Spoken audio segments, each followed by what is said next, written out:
Hey, salam les amis, j'espère que vous allez bien. Bienvenue dans cette nouvelle vidéo. Nous allons continuer sur le pricing ici de la souscription plutôt des utilisateurs sur notre application.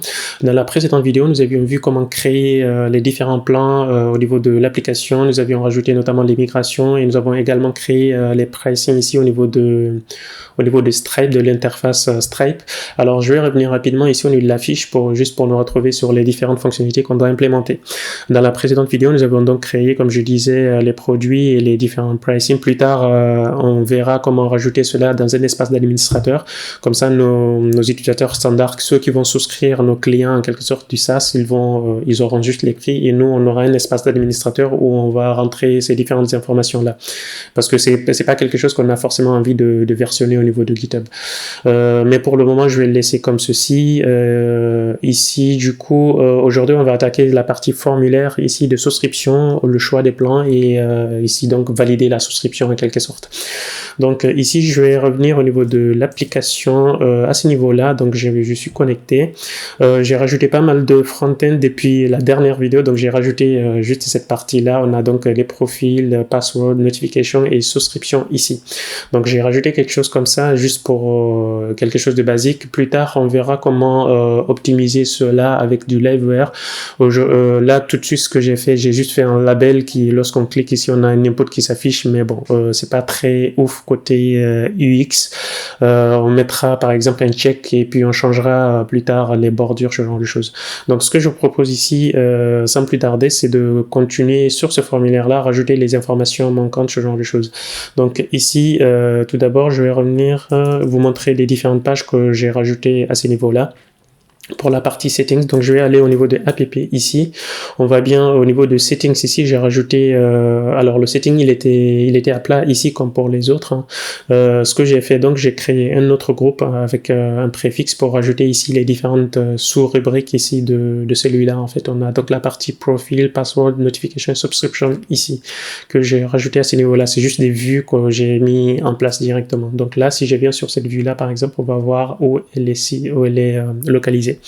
Donc on est toujours dans le même dossier app ici. J'ai créé un autre dossier settings ici pour ajouter les différentes informations, les différentes sous-pages à cet endroit-là.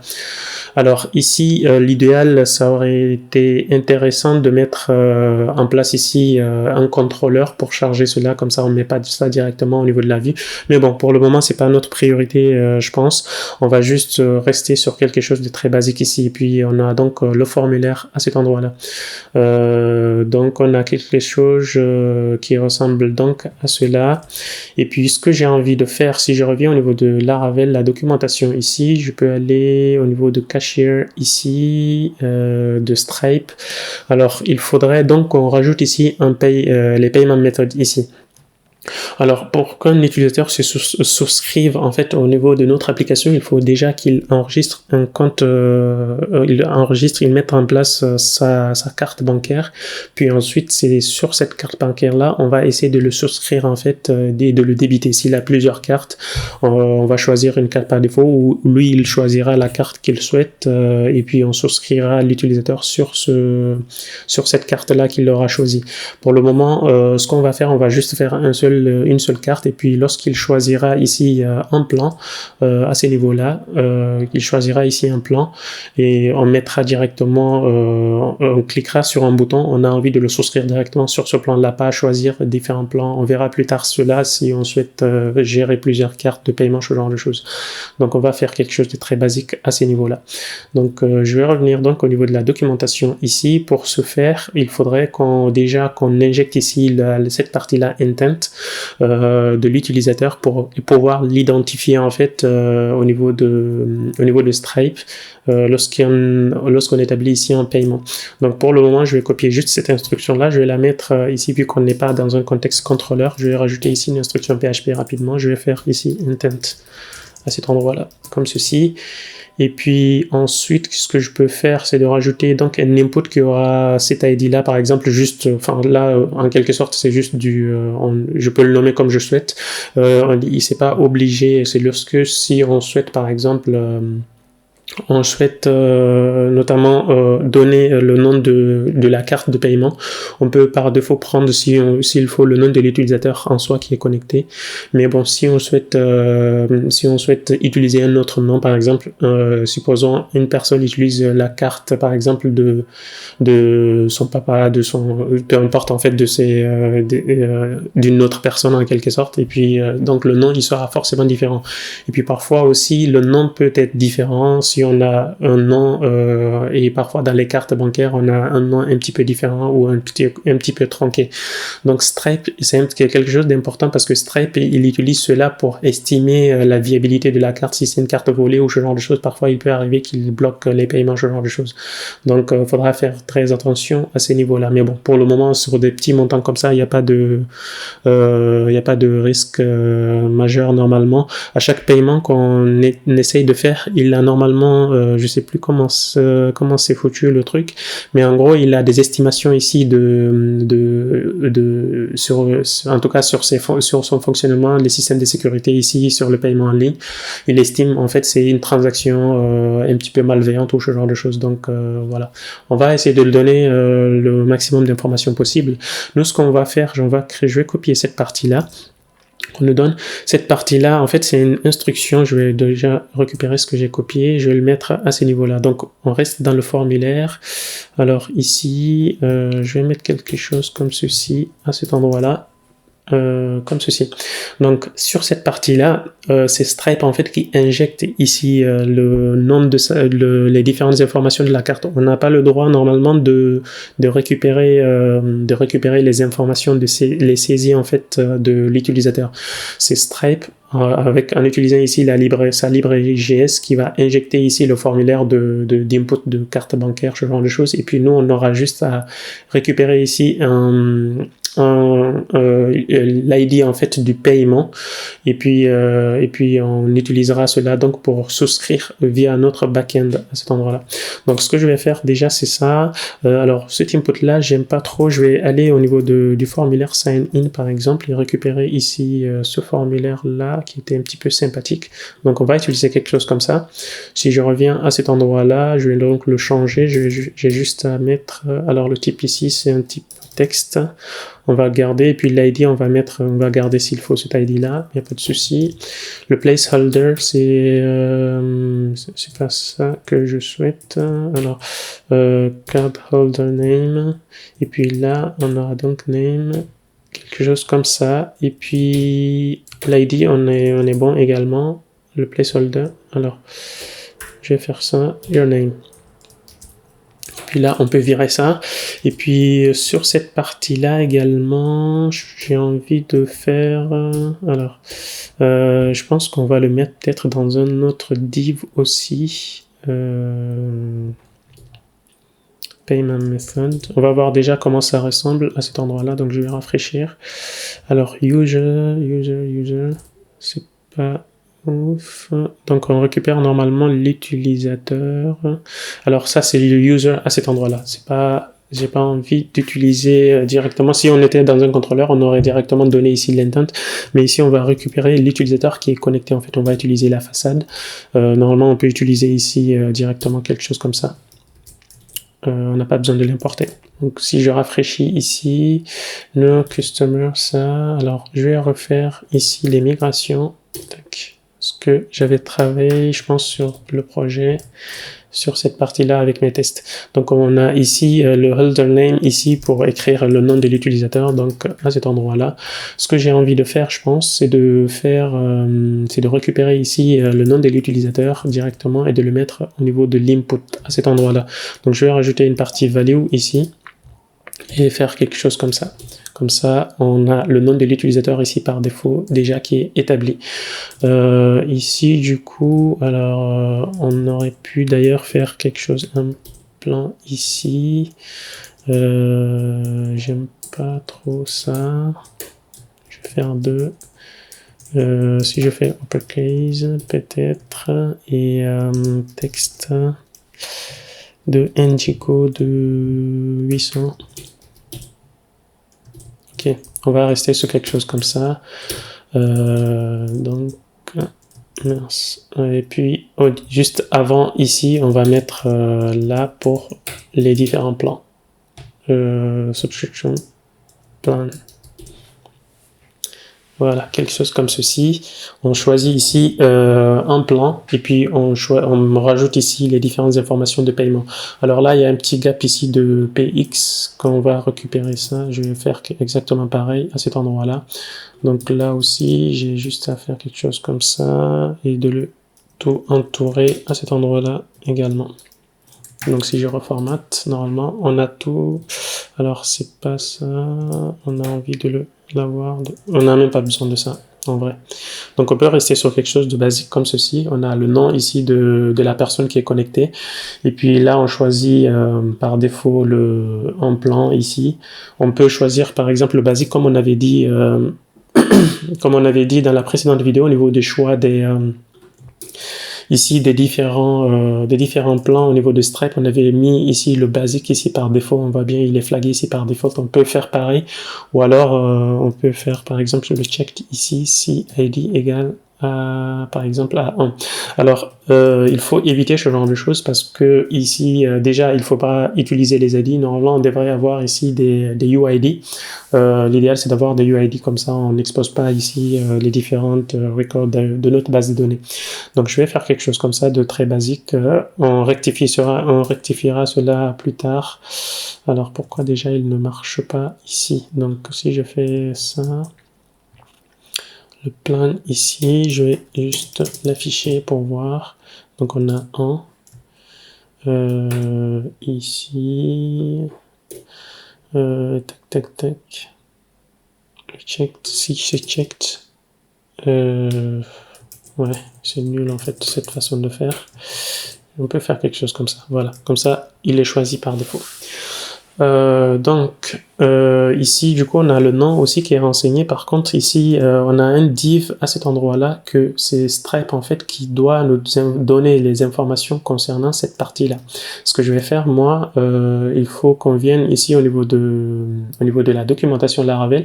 Il nous donne ici les Stripe Elements. Ici on peut aller regarder comment injecter ici les différentes inputs, ce genre de choses. Ça, celui-là par défaut qu'il va injecter, c'est le plus simple en fait qu'on va prendre. On peut le customiser, il y a plusieurs propriétés, mais nous on va prendre le plus simple en quelque sorte ici. Donc si je reviens à cet endroit-là, au niveau de la documentation plutôt, je vais copier donc cette partie-là et il faudra qu'on injecte cela dans notre JS. Alors au lieu de le mettre ici à plat, ce que je vais faire, on utilise ici le layout app qu'on avait mis en place par le passé. Donc je vais aller dans le layout à cet endroit-là.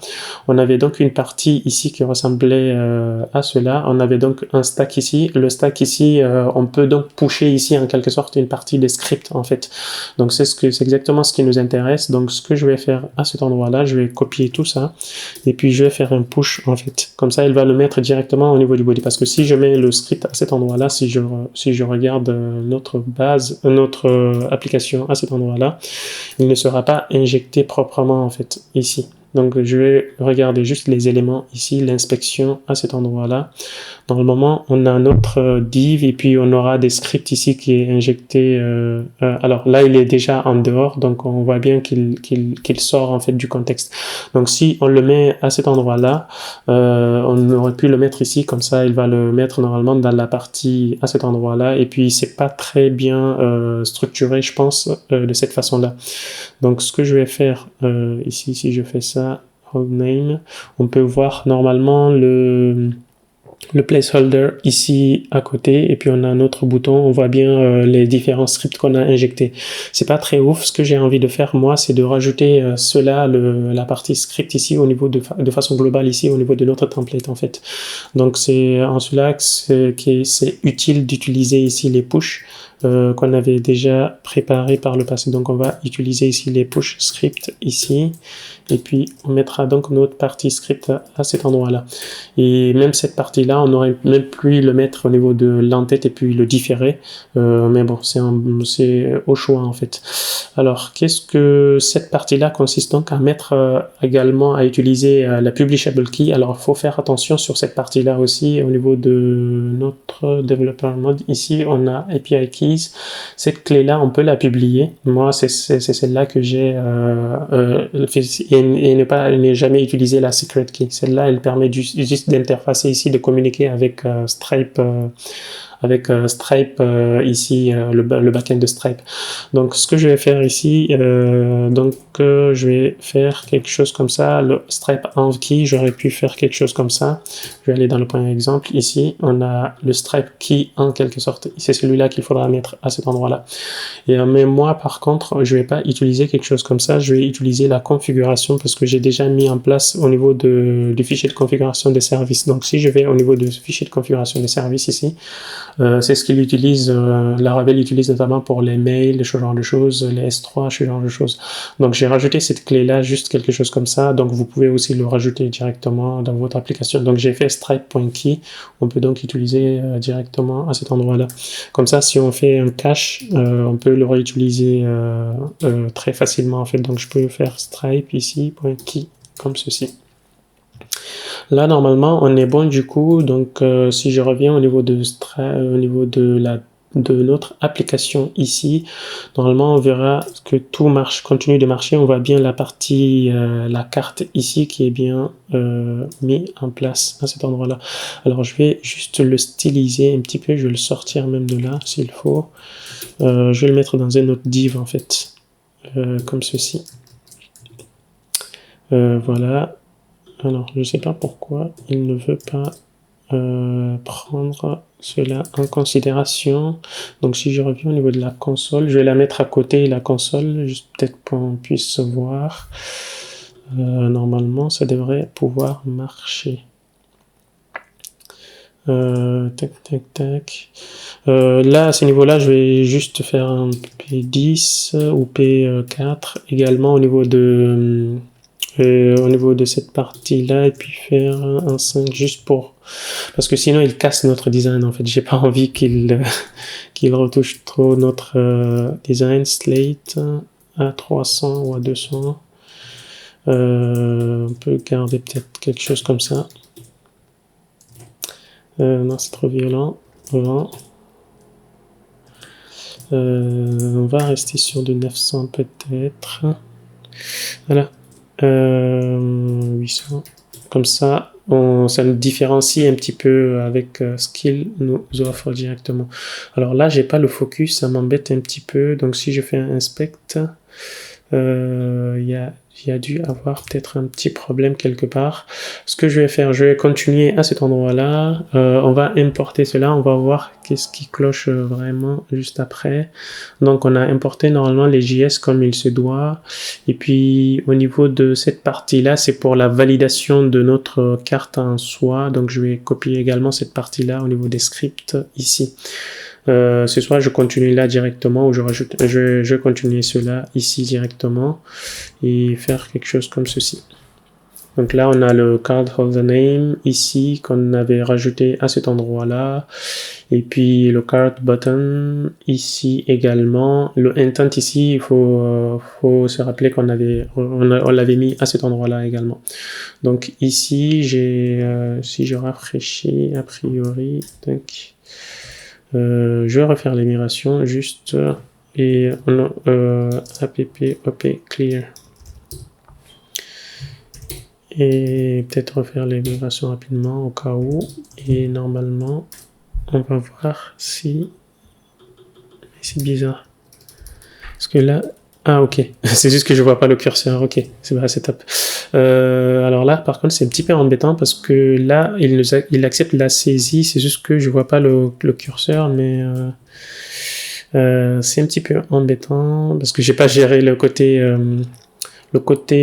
light mode. Je sais pas si il est un petit peu dégueulasse en fait. Donc là, on voit bien le curseur en fait ici lorsqu'on saisit.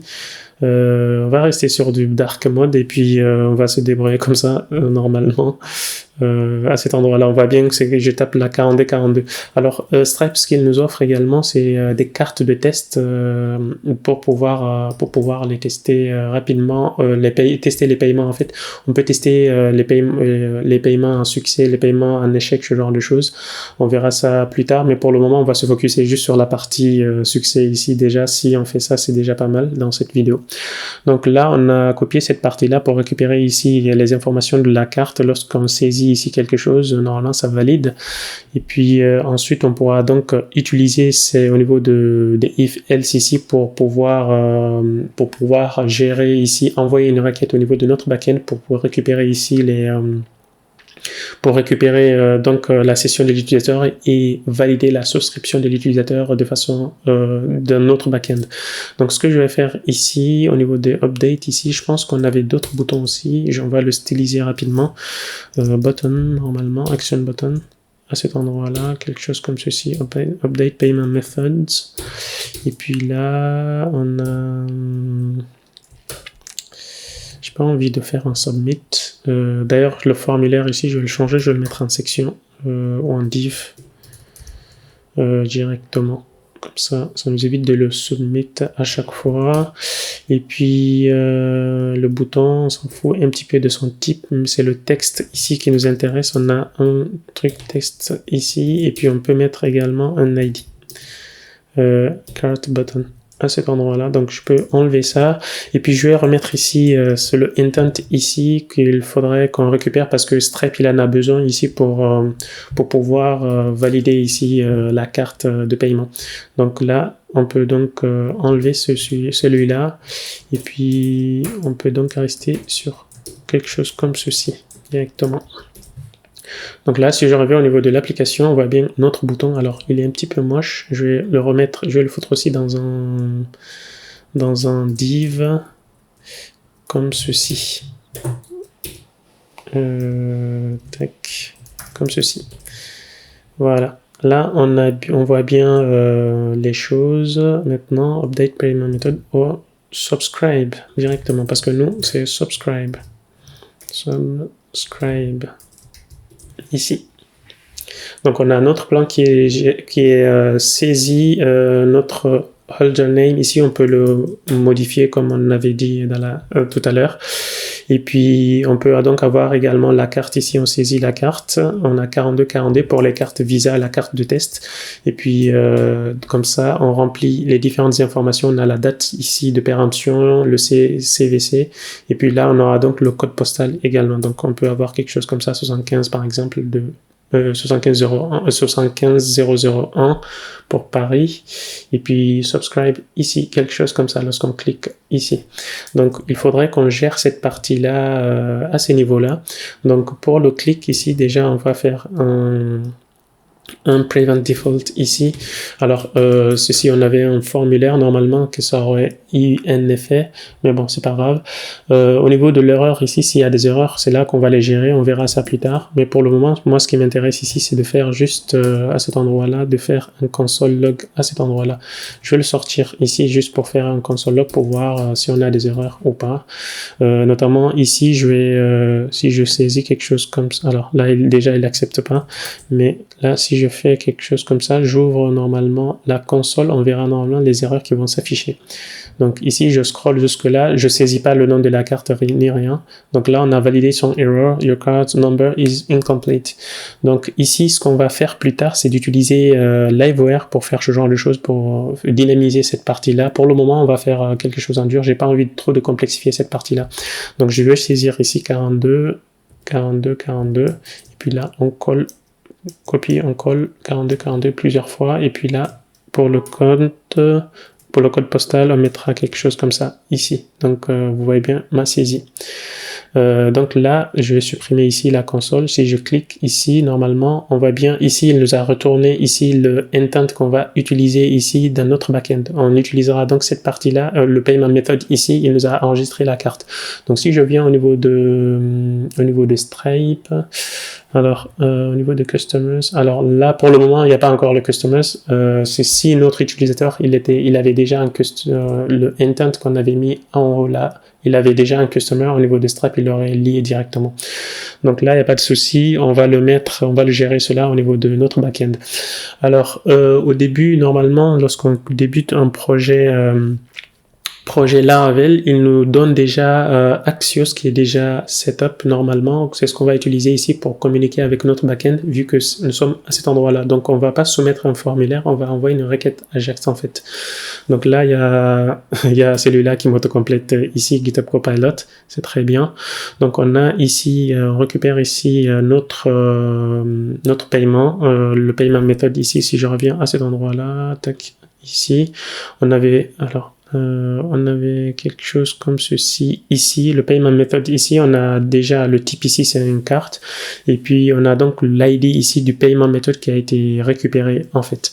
Donc c'est ce qu'on va envoyer au niveau de notre carte. Alors cette route-là, elle n'existe pas, je vais juste faire quelque chose comme ça, et puis là, je vais rester sur cette route-là. Donc là, normalement, on est bon. Du coup, si je rafraîchis ici, on verra normalement. Alors là, il y a un petit problème au niveau des souscriptions. Tac.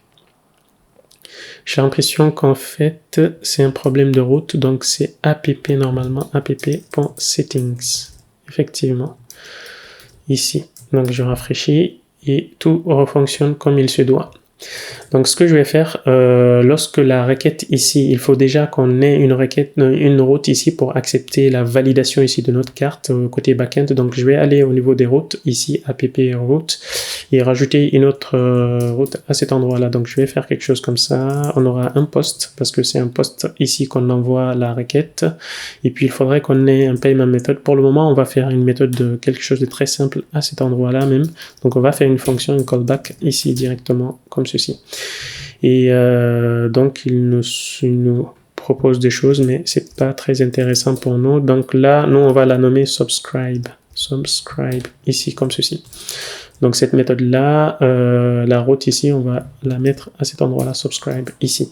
Lorsque l'envoi ici, le subscribe est réussi, on redirigera l'utilisateur vers la même page. Pourquoi?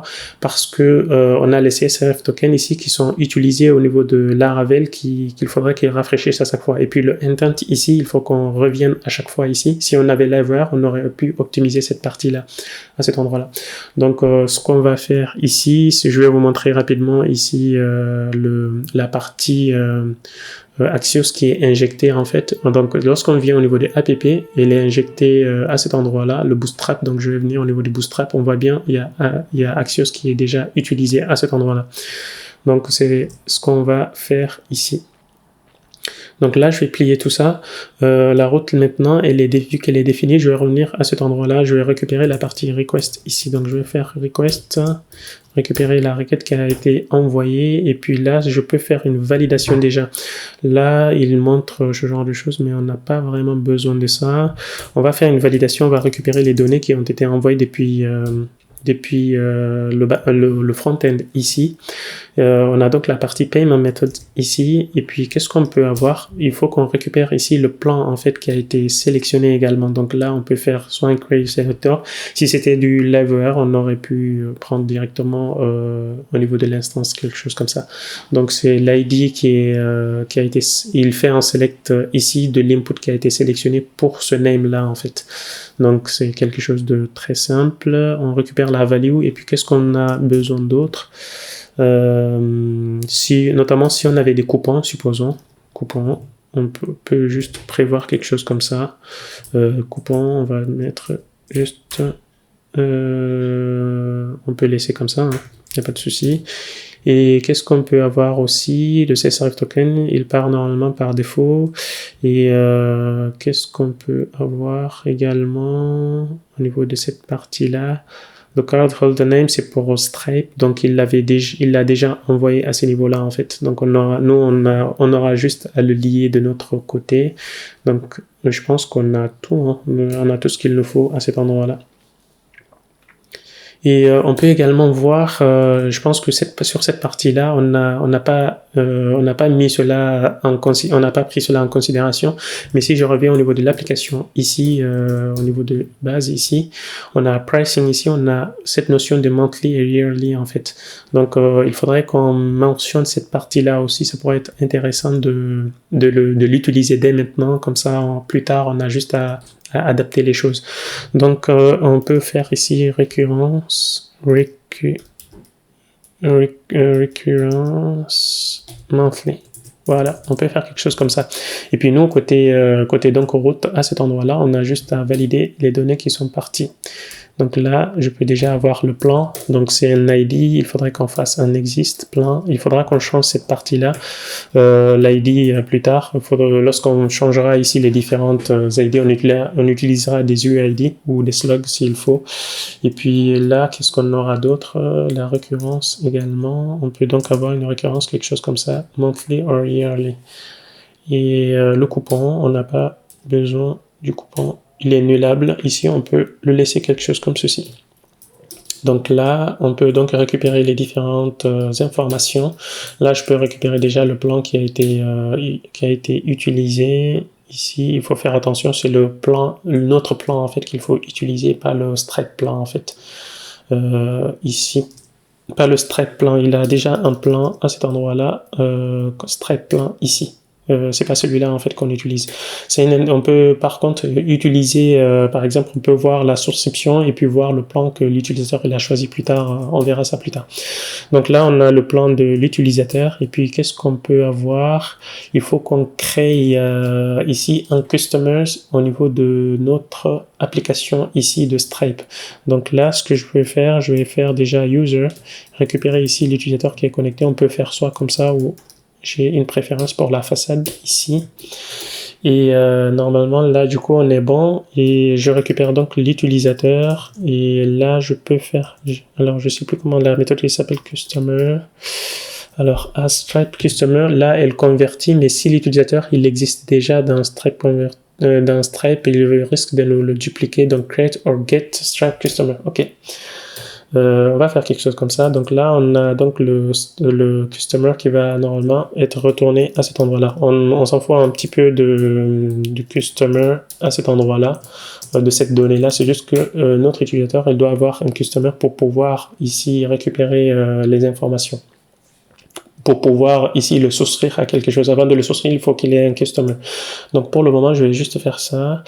Et puis, je vais faire un log s'il faut rapidement pour qu'on voit les données qui reviennent au niveau de notre application. Donc on peut faire log. Je vais utiliser directement la façade sans importer. C'est l'avantage d'utiliser Laravel. On n'a pas besoin d'importer tout un tas de choses. Donc là, on a les data. On va juste les loguer. Et puis là, je peux aller au niveau des logs. Supprimer tout ça. Je vais revenir donc sur notre application. Normalement, on a le nom, donc 42. Alors là, ça se voit pas forcément bien au niveau de peut-être chez vous. Donc là, on a 42 comme ça, que je copie, je colle. Et puis là, j'aurai 75 001 de pareil. Et puis là, c'est dégueulasse. Pour le moment, je ferai ça plus tard. Donc lorsqu'on fait ça, je vais sortir juste la console ici pour qu'on puisse voir le retour ici. Donc si je fais subscribe, normalement handling success ici, on a ici les informations. Donc au niveau de Laravel ici, les logs, on voit bien le paiement method est venu, le plan ici il est à 1, le recurrence monthly, le coupon, etc. Donc là, normalement ça c'est à réussi. Donc si je reviens ici, je peux donc rafraîchir. A priori, on aura un customer déjà existant. Voilà. Donc on vient de le créer tout juste là. Pour le moment, il est abonné à rien. On a ses souscriptions, ce genre de choses. On a rien. On a juste sa carte ici. Enfin, même sa carte, en fait, elle n'y est pas encore. C'est juste que on a le customer et puis ça nous permettra de le lier avec une carte. Donc là, par exemple, si je fais customer, je pense qu'on peut déjà le lier de cette façon-là où on passe par l'utilisateur. Donc, on peut faire customer peut-être,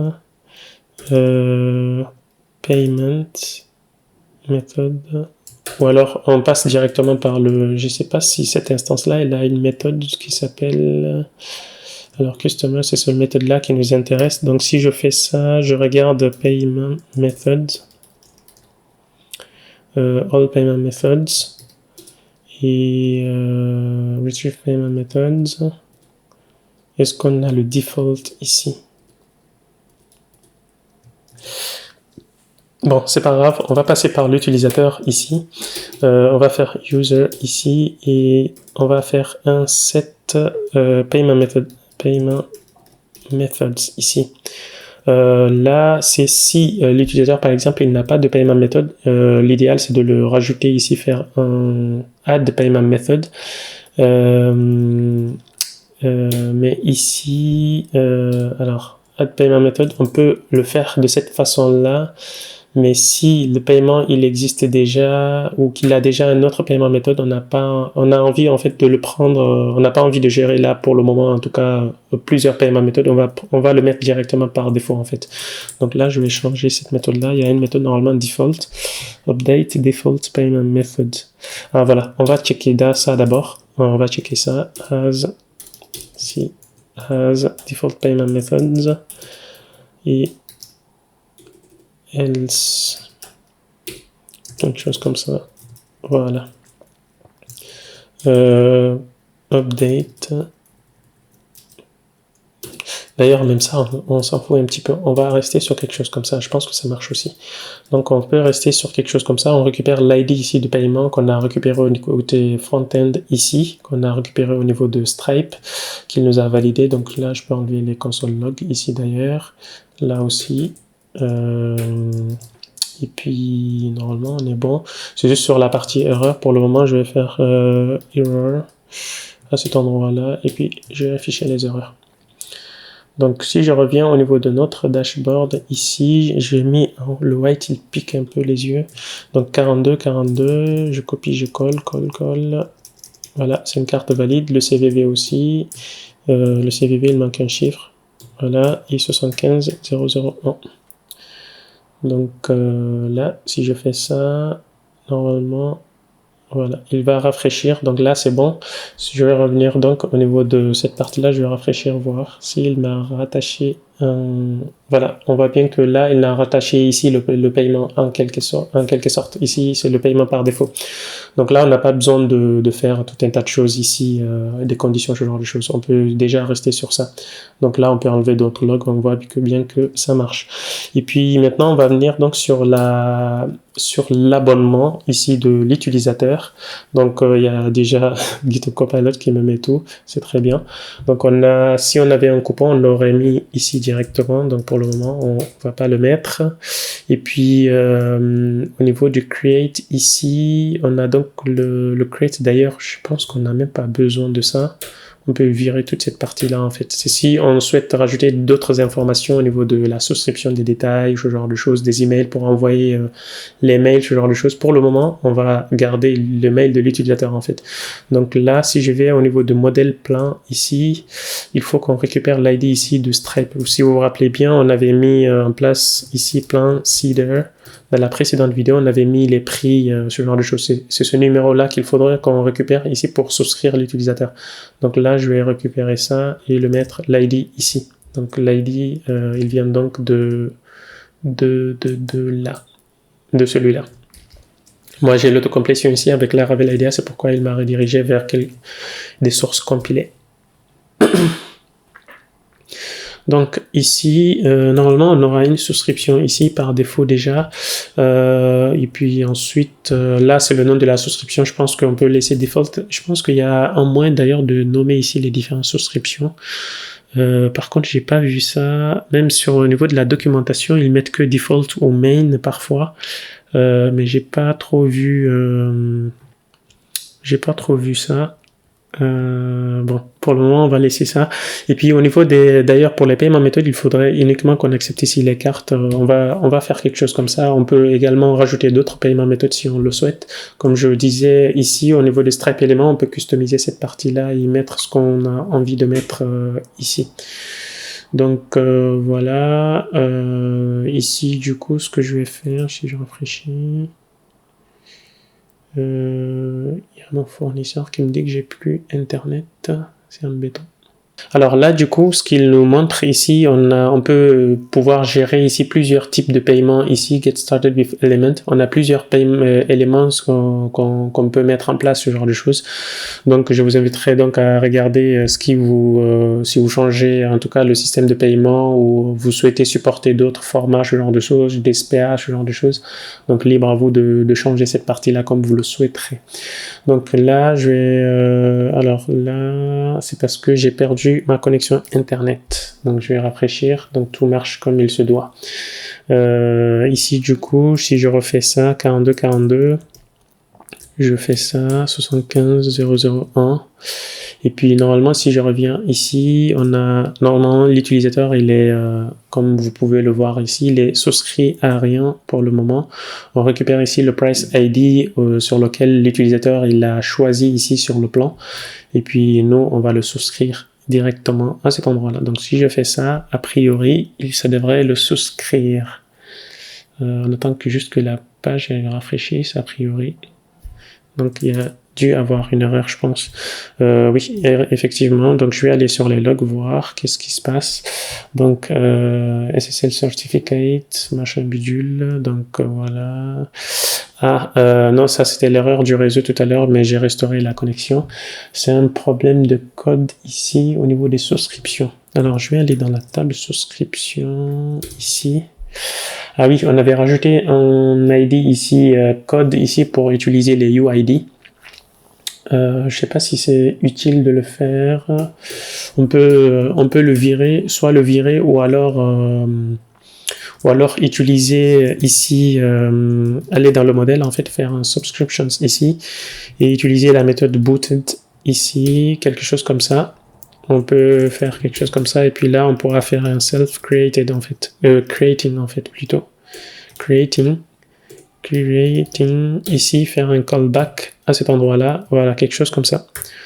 On peut faire quelque chose comme ça ici, ça nous éviterait d'avoir le problème, mais je pense que le mieux c'est de virer toute cette partie-là pour le moment. Plus tard, on fera les UID, comme ça on les mettra comme il se doit. Pour le moment, je vais enlever donc, je vais refaire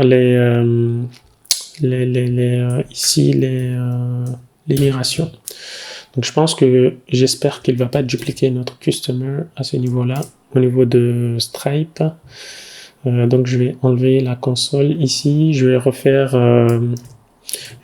ici l'enregistrement ici de la carte, donc je vais copier-coller 75001 et on va voir aussi. Donc ok, là il a rafraîchi, normalement ça a marché, normalement. Donc là si je rafraîchis ici aussi, voilà, on voit bien que la souscription elle est là. Alors là ils disent que c'est incomplet, alors je sais pas ce qui manque. Hasn't attempted to pay this invoice yet. On va attendre peut-être un petit bout de temps. Billing monthly no future invoice. Alors tac. Billing monthly. Je vais revenir au niveau des customers ici. Ah oui, il a dupliqué. C'est ce que j'ai pas envie en fait. Chaque fois, je me rappelle de mes galères. Donc là, on peut reprendre cette partie-là. De toute façon, on est en phase de test, on peut les supprimer et les remettre, mais par contre, il faut éviter cela en fait lorsqu'on supprime pour les supprimer en fait. Ici, je pense que c'est un problème de intent. On réglera ça s'il faut plus tard. Mais pourquoi il les supprime pas? Ok, c'est top. Donc je vais revenir ici, je vais refaire cette partie-là. Comme ceci. Alors là, qu'est-ce qu'il me dit? C'est la partie intent, normalement, à cet endroit-là.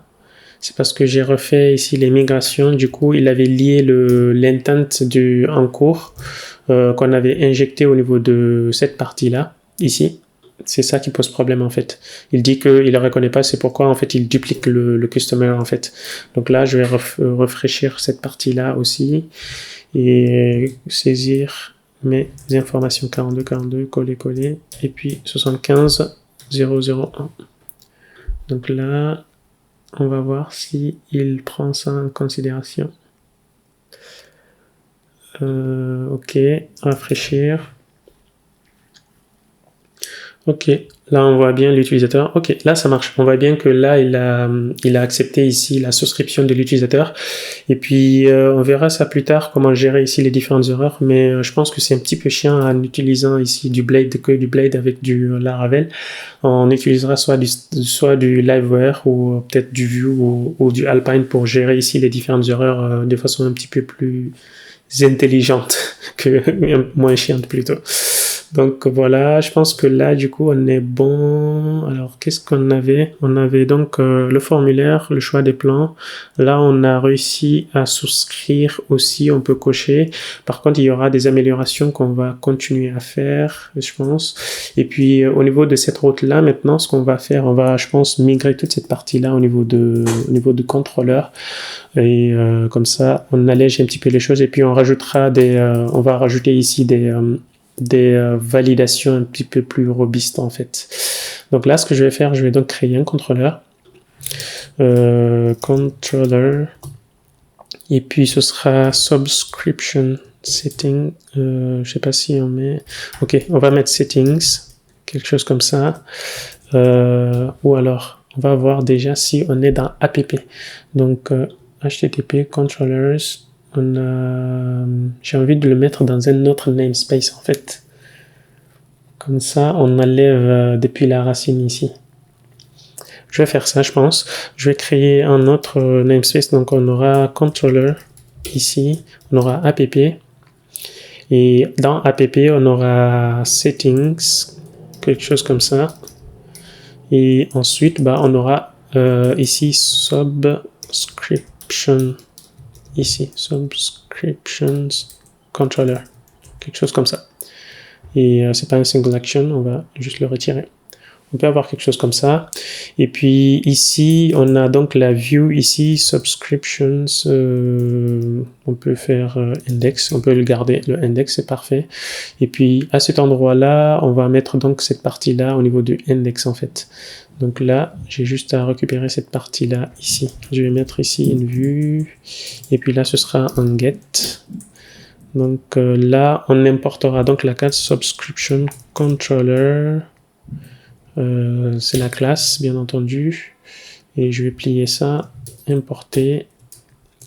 Et puis là, on mettra l'action. Donc l'action, c'est index directement. On va aller sur la méthode et retourner ici la vue. Views, ici. Alors, je sais pas si c'est exactement ça. Ok, donc c'est parfait. Et là, c'est view. C'est la contract. Ok, donc là c'est parfait. Ce que je vais faire, je vais rajouter donc la méthode subscribe ici. Donc je vais prendre tout ça. Ok, il est très gentil d'ailleurs. Donc là, je peux récupérer ici la request. Ce que je vais faire, je vais aussi créer une autre, pareil pour le namespace, je vais créer un autre namespace aussi pour ça, pour pouvoir utiliser cela. Donc là, je peux récupérer ici directement hot user. Ou alors même le helper, en fait, j'aurais pu faire ça hot user directement.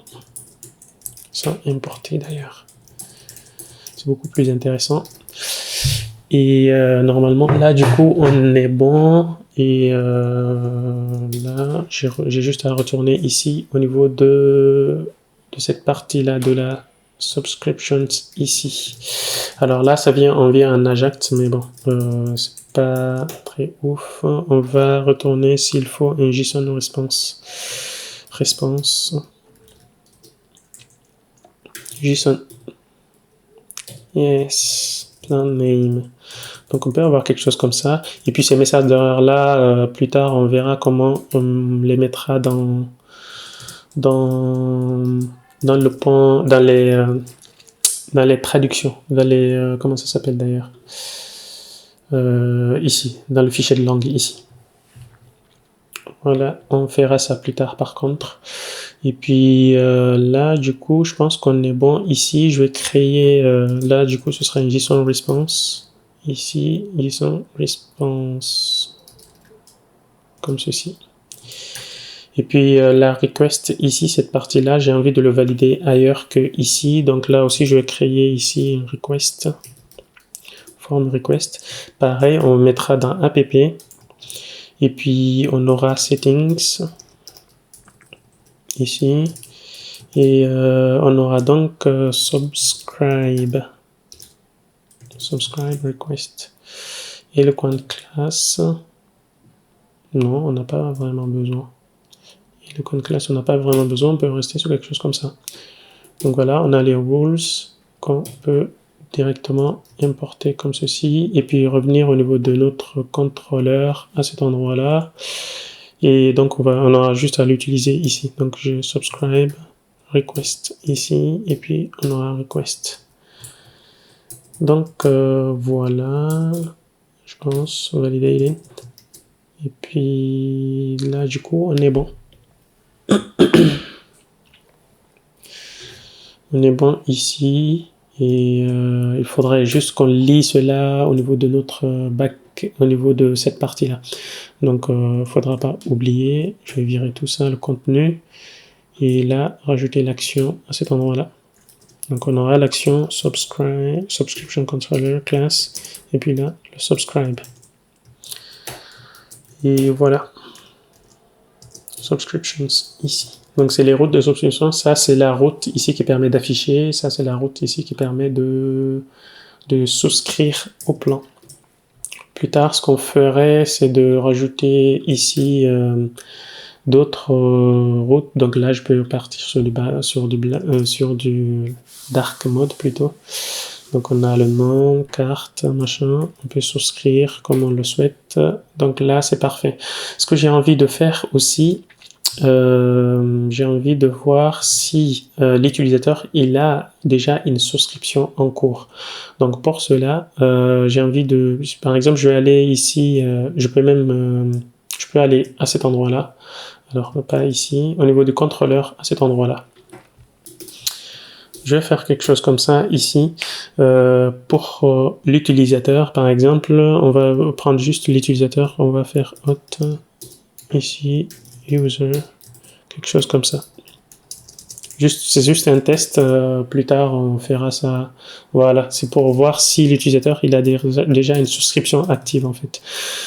Subscriptions ou subscribed, quelque chose comme ça. Et là du coup on peut checker en fait les souscriptions en fait à cet endroit-là. Donc c'est soit on fait quelque chose comme ça, subscriptions existe directement. Je pense qu'on peut faire quelque chose comme ça. Where place first. On peut faire quelque chose comme ça. Je vais juste faire un DD de ça. Comme ceci. Je vais revenir à cet endroit-là. Je vais rafraîchir. A priori, il va nous dire que c'est un has many. C'est parfait. Ce qui nous intéresse. Ou juste ça d'ailleurs. Donc là, c'est une collection. On voit bien. Il a une seule souscription en fait. Donc là, on peut faire le first. Voilà, on voit donc ici la subscription ici. Par contre, si l'utilisateur n'a pas de souscription, là, ça posera problème en fait. Parce qu'on n'a pas envie que l'utilisateur il accède à toutes les pages s'il n'a pas souscrit à quelque chose en fait. C'est pourquoi en fait, on va créer un middleware ici qui va empêcher d'aller dans les autres pages si on n'a pas souscrit à quelque chose. Donc, ce que je vais faire ici, je vais créer ici un middleware à cet endroit-là. Subscribed must be subscribed. Le name ici, on va faire must be ou subscribe tout court. Subscribed. Quelque chose comme ça. Donc là, on peut enregistrer notre middleware. Et puis, les contrôles qu'on a vus là, on les mettra à l'intérieur, en fait. Donc là, je peux déjà enlever ça. Et là, on peut voir, il m'a déjà créé ici le middleware, il l'a rajouté ici.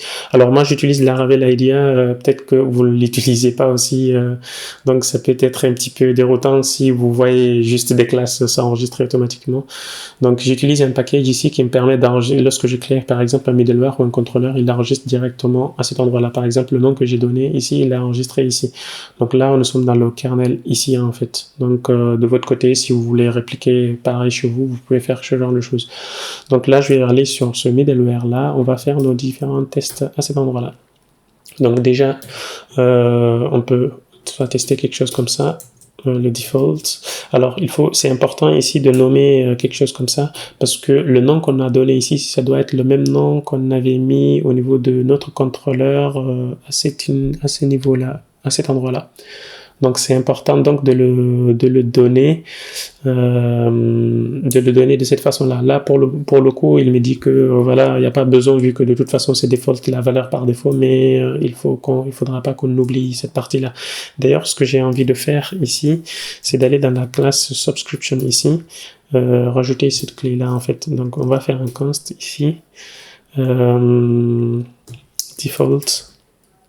default subscription name, quelque chose comme ça. On l'utilisera donc quelque chose comme ça. Comme ça, ça nous évite de l'utiliser. Donc, on va faire subscriptions ici, le modèle. On prendra donc la constante. Et puis, pareil aussi, au niveau de l'enregistrement, on utilisera ici, tac, tac, tac, à cet endroit-là, le même ID en fait. Donc là, on aura name ici, et puis là, c'était quoi déjà? C'était le prices, à cet endroit-là. Donc, on a quelque chose comme ça. Normalement, a priori, on est bon. Et puis, donc là, on est bon. Si l'utilisateur il n'a pas souscrit à quelque chose, on le redirige directement au niveau de la page de souscription. On n'a pas envie qu'il aille ailleurs que ici lorsqu'il est connecté. Donc pour cela, je vais aller donc dans les différentes routes de notre app ici. Je vais tous les mettre ici en middleware subscribed.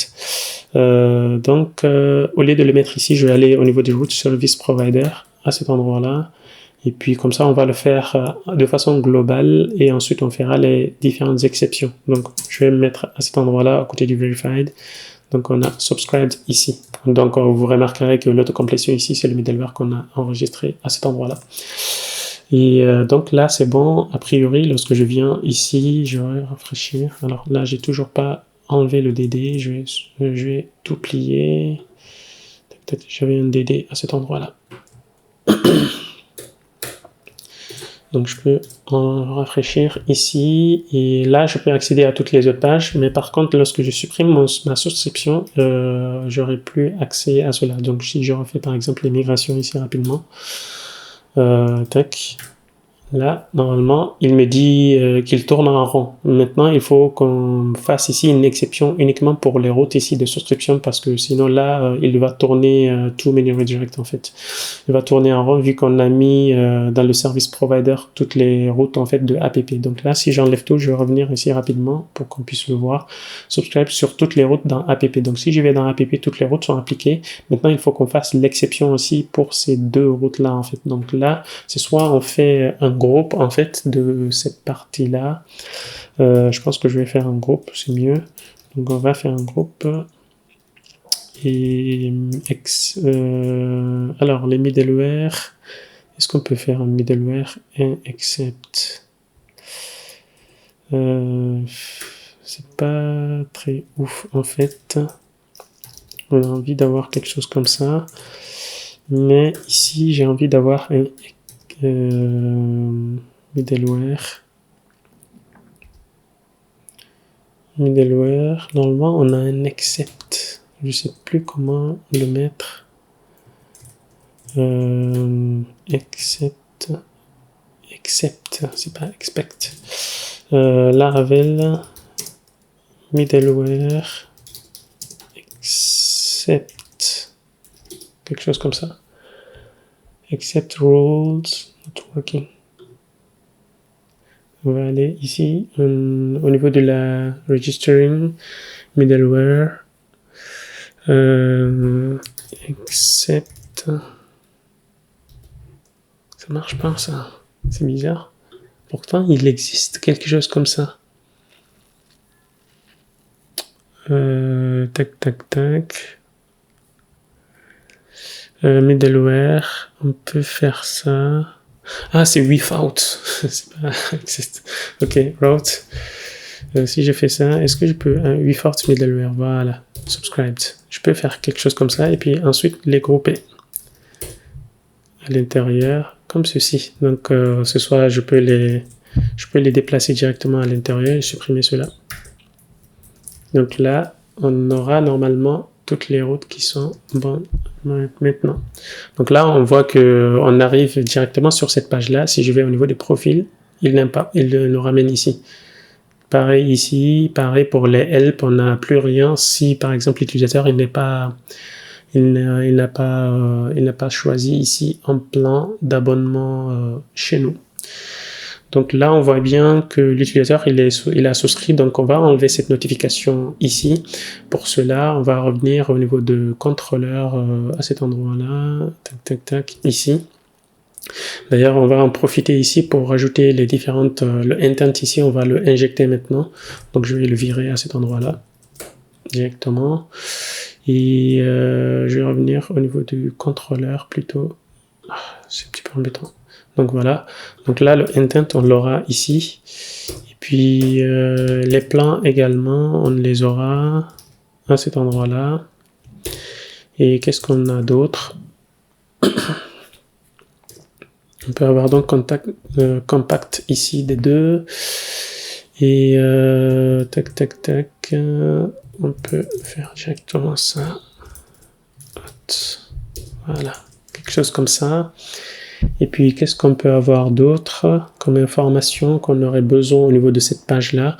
On a envie, en fait, de cette page-là, de l'afficher si uniquement si l'utilisateur n'a pas de souscription. Donc, pour cela, ce que je vais faire un if ici, else has user subscribed has active subscriptions. On peut faire comme ça. Subscriptions count ici. On peut faire quelque chose comme ça directement. Active subscriptions comme ceci. Et puis là, j'ai le view. Là.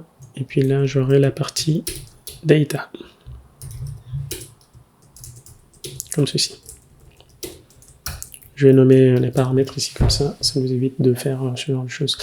Donc là on est bon, has active subscriptions, je vais faire has active subscriptions ici, de le conditionner. Donc là, normalement, on n'aura plus besoin de ce message là, il sera parti. Et normalement, on est bon du coup. Et il faudrait qu'on regarde également lorsque l'utilisateur il essaye de souscrire au même truc. Sinon au pire on verra ça dans une autre vidéo vu qu'on est déjà à plusieurs minutes, bientôt 1 heure je pense. Ouais, 1 heure.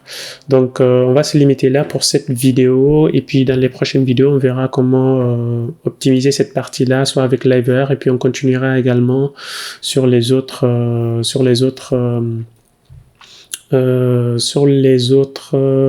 rubriques. Alors ici, je vais réactiver ici juste cette partie-là. 42, 75 001. Donc, subscribe. Il faut que tu me rafraîchisses la page, chers messieurs. Donc là, on peut accéder aux autres rubriques comme il se doit. Donc comme on peut le voir ici. Et puis si on vient au niveau de cette partie-là aussi, c'est le plus récent en fait qu'on a mis en place. Donc on voit bien le customers. Donc là, on va virer l'ancien vu que on a relancé en fait les migrations pour l'inscription. Et plus tard, ce qu'on fera, je pense que je vais rajouter ça, mais plus tard peut-être pour la partie des souscriptions ici, il faudrait qu'on puisse changer de planche, ce genre de choses. Et puis on verra donc. On verra comment ça va évoluer dans la prochaine vidéo. Je vais réfléchir sur le niveau des user stories à cet endroit-là et puis on fera en fonction. On se retrouve donc à la prochaine vidéo. Je vous invite à liker la vidéo si elle vous a été utile et puis me dire en commentaire s'il y a des choses que vous ne comprenez pas ou que vous souhaitez que j'améliore. Et puis à très vite. Ciao.